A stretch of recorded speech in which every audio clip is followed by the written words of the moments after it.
Dans un village niché entre la forêt dense et les collines rouges baignées par le soleil, vivait un jeune homme nommé Pascal. Contrairement aux autres jeunes de son âge, Pascal était connu pour son intelligence vive, mais aussi pour son orgueil grandissant. Il croyait fermement que les traditions de ses ancêtres étaient dépassées et que la sagesse des anciens n'était qu'un frein au progrès. Les anciens du village, assis sous le grand fromager au centre de la place, observaient son comportement avec inquiétude. Parmi eux se trouvait un guérisseur respecté, un homme dont les connaissances des plantes, des esprits et des mystères de la vie dépassaient l'entendement. Un jour, le guérisseur appela Pascal et lui donna un avertissement clair. Certaines limites ne doivent jamais être franchies, et certains savoirs ne sont pas faits pour être défiés. Mais Pascal, sûr de lui, prit ses paroles comme un défi plutôt qu'un conseil. Les jours passèrent, et la curiosité de Pascal se transforma en obsession. Il voulait prouver à tous qu'il n'avait besoin ni des traditions ni du guérisseur pour réussir. Une nuit, alors que le village dormait profondément, il se dirigea vers la forêt interdite, un lieu que même les chasseurs les plus courageux évitaient. On racontait que cette forêt abritait des forces invisibles, anciennes comme le monde lui-même.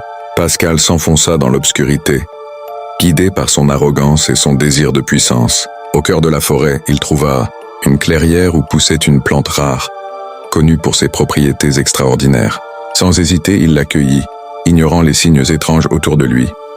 Le silence soudain, le vent qui s'était arrêté, et l'impression d'être observé. Dès le lendemain, les conséquences commencèrent à apparaître. Pascal tomba malade d'une manière étrange que personne ne comprenait. Son corps semblait perdre de la force, et ses rêves étaient hantés par des visions inquiétantes. Les anciens reconnurent immédiatement les signes d'un déséquilibre spirituel. Sa famille, inquiète, alla voir le guérisseur pour demander de l'aide. Le vieil homme soupira profondément, car il savait que Pascal avait franchi une limite sacrée. Pourtant, fidèle à sa sagesse, il accepta d'aider mais posa une condition. Pascal devait reconnaître son erreur et accepter d'apprendre avec humilité. Au début, Pascal refusa, encore prisonnier de son orgueil. Mais lorsque sa situation s'aggrava et qu'il comprit qu'il risquait de tout perdre, il finit par céder. Commence alors un long chemin de guérison, non seulement du corps, mais aussi de l'esprit. Le guérisseur emmena Pascal dans un voyage initiatique, lui apprenant à écouter la nature, à respecter les forces invisibles et à comprendre que la connaissance ne se limite pas à ce que l'on croit savoir. Pascal découvrit que la véritable force ne réside pas dans la défiance, mais dans l'équilibre et l'humilité. Petit à petit, il retrouva la santé, mais surtout, il devint une personne différente. Le jeune homme arrogant laissa place à un homme réfléchi, respectueux et sage. De retour au village, Pascal partagea son expérience avec les autres jeunes, leur expliquant les dangers de l'orgueil et l'importance des traditions. Il devint un pont entre les anciennes et les nouvelles générations, utilisant son intelligence non plus pour défier, mais pour comprendre et transmettre. Le guérisseur, fier de son évolution, savait que la leçon avait été apprise. Et depuis ce jour, dans le village, on raconte l'histoire de Pascal comme un rappel puissant. Celui qui ignore la sagesse finit toujours par en payer le prix, mais celui qui apprend avec humilité peut transformer ses erreurs en force. Le voyage initiatique que le guérisseur imposa à Pascal ne ressemblait à rien de ce qu'il avait connu auparavant. Il ne s'agissait pas simplement d'apprendre des remèdes ou des noms de plantes, mais de comprendre les liens invisibles qui unissent les hommes à la nature et aux esprits. Dès l'aube, Pascal devait marcher pieds nus dans la rosée, ressentir la terre sous ses pieds, écouter le chant des oiseaux et reconnaître les signes que la forêt offrait à ceux qui savaient observer. Au début, cela lui semblait inutile, presque humiliant. Lui qui avait toujours voulu aller vite devait désormais ralentir, observer et surtout se taire. Le guérisseur lui répétait souvent « Celui qui parle trop n'entend jamais la vérité ». Ces mots résonnaient en lui, mais il lui fallut du temps pour en comprendre le sens. Un soir, alors que le ciel s'assombrissait et que les premières étoiles apparaissaient, le guérisseur emmena Pascal au bord d'une rivière sacrée. L'eau y était étrangement calme, comme si elle cachait un secret ancien. Il lui demanda de s'agenouiller et de regarder son reflet. Pascal obéit, mais ce qu'il vit n'était pas seulement son visage. Dans les ondulations de l'eau, il crut apercevoir les images de ses erreurs, son arrogance, son mépris des anciens, son intrusion dans la forêt interdite. Troublé, il détourna le regard, mais le guérisseur posa une main ferme sur son épaule. « Tu ne peux guérir que ce que tu acceptes de voir », dit-il calmement. Cette nuit-là, pour la première fois, Pascal pleura. Ce n'était pas la douleur de son corps, mais celle de son orgueil brisé. Les jours suivants marquèrent un tournant. Pascal commença à poser des questions, non plus pour contredire, mais pour comprendre. Il apprit à reconnaître les plantes médicinales, non seulement par leur apparence, mais par leur énergie, leur rôle dans l'équilibre du monde. Il découvrit que chaque arbre, chaque pierre, chaque souffle de vent avait une signification. Le guérisseur lui révéla aussi que la plante qu'il avait cueillie n'était pas simplement rare, mais gardée par des forces anciennes, et que son geste avait rompu un équilibre fragile. Pour réparer cette faute, Pascal devait accomplir un acte de réparation. Retourner dans la forêt non plus en conquérant, mais en élève. Le moment redouté arriva. Accompagné du guérisseur, Pascal retourna dans la forêt interdite. Mais cette fois, tout était différent. Là où il voyait autrefois un terrain à conquérir, il percevait maintenant une présence vivante, presque consciente. Les bruits semblaient plus intenses, les ombres plus profondes. Arrivé dans la clairière, il sentit une peur qu'il n'avait jamais connue auparavant.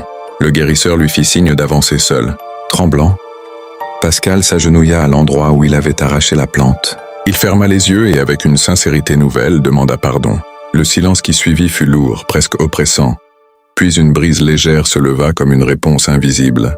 À cet instant, Pascal comprit que le pardon ne venait pas sans reconnaissance de ses fautes. Sur le chemin du retour, le guérisseur observa Pascal sans rien dire. Il n'avait plus besoin de lui enseigner par des mots, car la leçon avait pris racine. De retour au village, les habitants remarquèrent immédiatement le changement. Le regard de Pascal n'était plus dur ni arrogant, mais apaisé et profond. Il saluait les anciens avec respect, aidait les plus jeunes, et surtout il écoutait.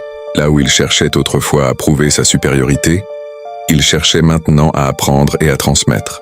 Peu à peu, les villageois recommencèrent à lui faire confiance. Avec le temps, Pascal devint lui-même un guide pour les autres. Il ne remplaçait pas le guérisseur, mais il devenait un relais entre les générations. Il expliquait aux jeunes que la modernité et la tradition ne sont pas ennemies, mais complémentaires, à condition de ne jamais oublier les racines. Son histoire devint un enseignement vivant, raconté lors des veillées autour du feu. Les enfants écoutaient avec fascination le récit de celui qui avait défié les règles et en avait payé le prix avant de trouver la sagesse. Et ainsi, dans ce village entouré de mystères et de traditions, le nom de Pascal ne fut plus associé à l'orgueil, mais à la transformation. Car chacun comprit que faire des erreurs n'est pas une faiblesse, tant que l'on a le courage de les reconnaître, de les réparer et d'en tirer une leçon. Et quelque part, sous le grand fromager, le vieux guérisseur continuait de sourire, sachant que la sagesse, comme une graine, trouve toujours un chemin pour grandir. Les semaines passaient, et la transformation de Pascal devenait de plus en plus visible. Mais au fond de lui, quelque chose restait encore fragile.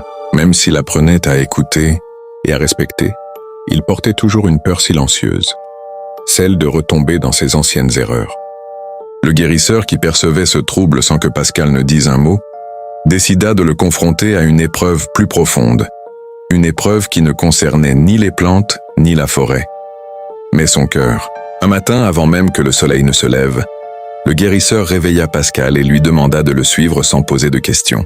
Ils marchèrent longtemps, quittant les sentiers familiers du village pour s'enfoncer dans une région que Pascal n'avait jamais vue. La terre y était sèche, craquelée, et les arbres rares semblaient lutter pour survivre. Après plusieurs heures, ils arrivèrent dans un petit hameau oublié, où régnaient le silence et la fatigue. Les habitants, affaiblis, manquaient de nourriture et de soins. Pascal observa leurs visages marqués, leurs gestes lents, et ressentit un malaise qu'il ne pouvait expliquer. Le guérisseur lui confia alors une tâche simple en apparence: rester ici quelques jours et aider, sans révéler qui il était ni ce qu'il avait appris. Pascal fut surpris. Lui qui commençait à maîtriser certaines connaissances, pensait être prêt pour des choses plus importantes. Mais il accepta sans protester. Les premiers jours furent difficiles. Personne ne lui faisait vraiment confiance. Certains habitants le regardaient avec méfiance. D'autres l'ignoraient complètement. Pascal, habitué autrefois à vouloir être reconnu, ressentit une frustration qu'il n'avait pas connue depuis longtemps. Pourtant, il continua. Il alla chercher de l'eau, aida à réparer des toits, partagea le peu de nourriture disponible. Petit à petit, les regards changèrent. Un soir, une vieille femme tomba gravement malade. Les habitants, démunis, ne savaient que faire. Pascal sentit son cœur battre plus vite. Il connaissait certaines plantes capables d'aider, mais il hésitait. Et s'il se trompait? Et s'il aggravait la situation? Cette hésitation le paralysa pendant de longues minutes. Puis, en se rappelant les enseignements du guérisseur, il prit une décision. Il partit seul dans les environs, observa, chercha et finit par trouver les plantes dont il avait besoin. La préparation fut longue et minutieuse. Chaque geste comptait. Lorsqu'il donna finalement le remède à la vieille femme, le temps sembla suspendu. Toute la nuit, Pascal resta éveillé, observant son état, craignant d'avoir mal agi. À l'aube, la respiration de la vieille femme devint plus calme. Quelques heures plus tard, elle ouvrit les yeux. Ce moment marqua profondément Pascal. Ce n'était pas la fierté qu'il ressentait autrefois, mais quelque chose de plus calme, de plus profond, une sensation de justesse. Lorsque le guérisseur revint quelques jours plus tard, il trouva un Pascal différent. Sans poser de questions, il observa simplement les interactions, les regards, les gestes. Puis il fit signe à Pascal qu'il était temps de rentrer. Sur le chemin du retour, aucun mot ne fut échangé. Mais cette fois, le silence n'était pas lourd. Il était rempli de compréhension. Si cette histoire t'a touché, n'oublie pas de t'abonner à la chaîne, de liker la vidéo et de la partager avec tes amis pour que cette leçon de vie inspire encore plus de personnes.